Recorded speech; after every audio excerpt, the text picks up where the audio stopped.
I started telling small white lies. Tiny, forgettable lies. Never about big things. But the thing is, apologising for the truth is easier than apologising for a lie.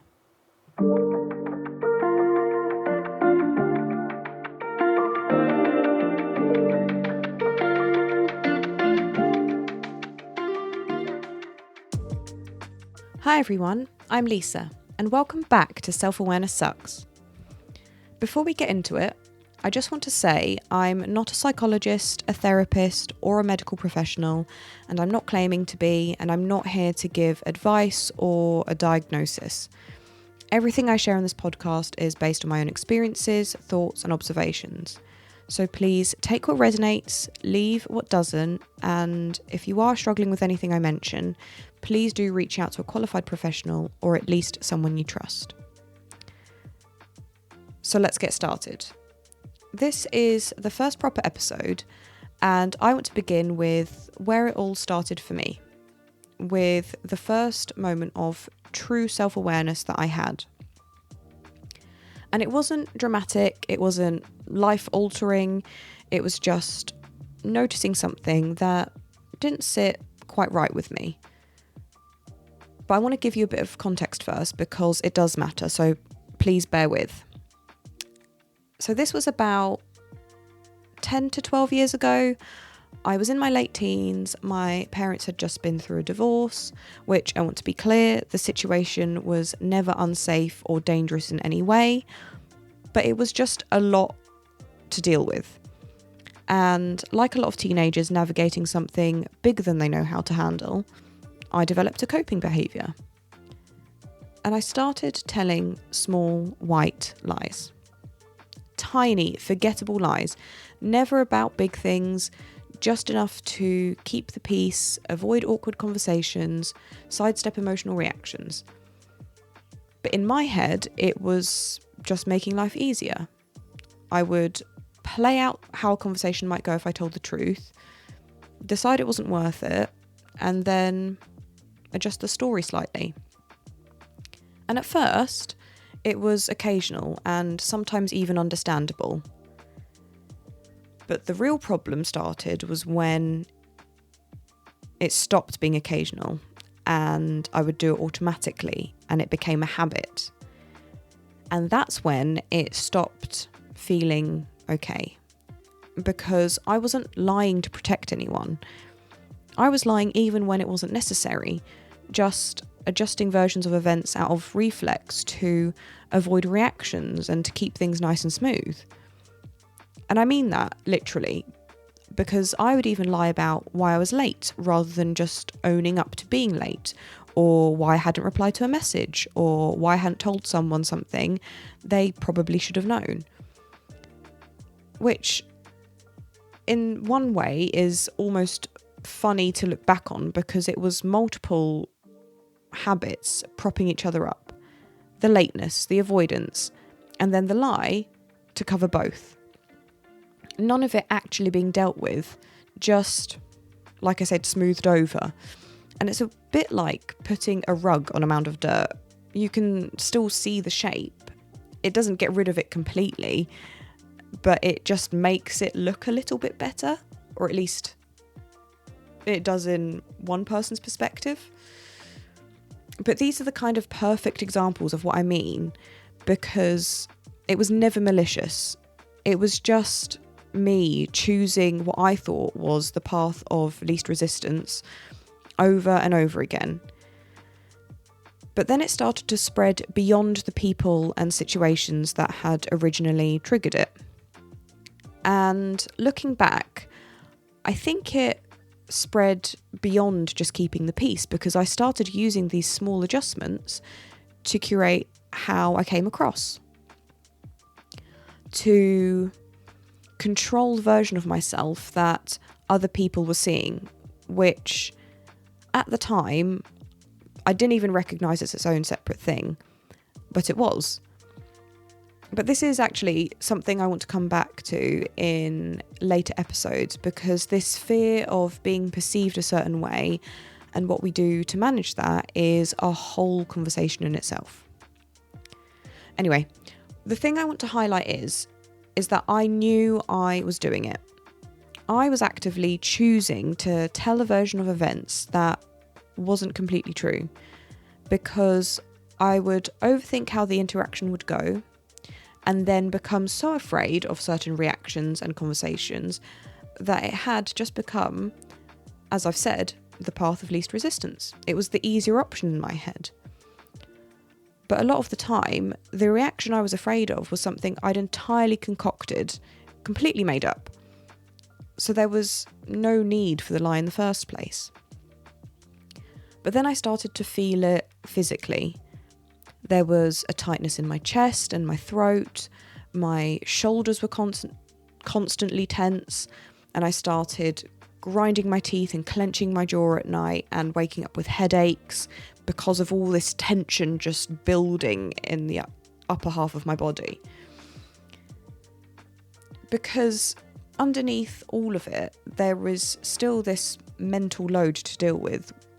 You know, keeping the story straight, remembering what was said to who, maintaining the persona. And just this low-level, persistent unease that made me really uncomfortable and maybe even on the brink of being anxious. Maybe not quite there, but close enough. And it wasn't, I don't think, that the lying was making me a bad person, but I remember just really not liking how comfortable I'd become with it, because it was coming so easily to me. And I didn't like that. So I took notice of it. And then once I did, that was it. I started hearing myself more consciously, noticing what I was saying and the narrative I was building in my head. And of course, I think, as I've mentioned in the first episode, because I've always done creative writing, building a story is just something that I've trained in my brain and I'm now wired for. So no wonder it was easy. But then when it became a habit that I would use and a tactic that I would use in real life, it was getting way too easy to skew what was happening in my favour. And so I had to sit with the discomfort of knowing that it just didn't feel like me. I didn't feel like a true representation of who I was or who I wanted to be. But then I was about to go to university, which of course, new environment, new people, and nobody who knew me growing up. So I thought, there is absolutely no reason to start fresh as a version of myself that I didn't like. So I made this internal promise to just choose honesty. Not to be like brutal or anything, not to be confrontational, just truthful. And it was actually the first goal I'd ever set for myself that wasn't academic or performance based. It was just completely personal, and no one could assist me with it or get involved with it or anything like that. No one even knew about it. Because even then I would have had to own up to the fact that I was lying, and I didn't want to do that, which then was this never-ending cycle of lying about lying. So you see where this problem was, right? But just the noticing of it, that was the easy part. It was all of the work that I had to do afterwards. And that's when we come back to our phrase, which is that self-awareness really does suck. But as I started doing this more consistently, something became really clear to me. Apologising for the truth is easier than apologising for a lie. Because lying requires remembering the details, explaining the motive, and managing the fallout, usually more than once. Whereas honesty, most of the time, is one conversation, not three. There's less mental load, more internal peace, or at least for me, I found more internal peace. because there's no need to remember what was said or why it was said or justifying why things couldn't have just been said straightforwardly in the first place. And I've held on to that, and it's been about 10 years now, and I still strongly believe in that phrase, that apologising for the truth is really truly easier than apologising for a lie. But let's be real, being honest is not easy, because it does lead to awkwardness and tension and having difficult conversations. It means dealing with people not liking what you say. And so that's exactly what I had to experience instead. But in doing so, I realised I could handle that discomfort far more easily than I could manage multiple versions of reality. And over time, the more I practiced it, the more resilient I became, because I learned that I could survive those uncomfortable moments, that being honest didn't make me unsafe, that even when there was emotional fallout, it was just something to talk through, just another conversation to have.